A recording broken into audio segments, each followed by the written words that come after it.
কুমিল্লার নাঙ্গলকোটে যৌথ বাহিনীর অভিযানে ৯৬ পিস ইয়াবাসহ একজনকে আটক করেছে।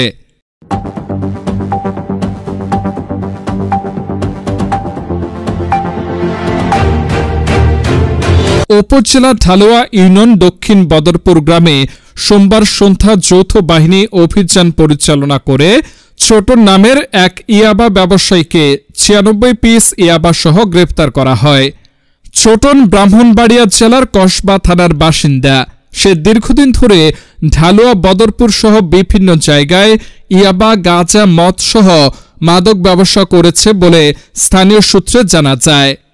নাঙ্গলকোট ভূমি সহকারী magistrate Milton Chakma mobile court পরিচালনা করে মাদক ব্যবসায়ী ছোটনকে ১ বছরের তার কারাদণ্ড প্রদান করেন।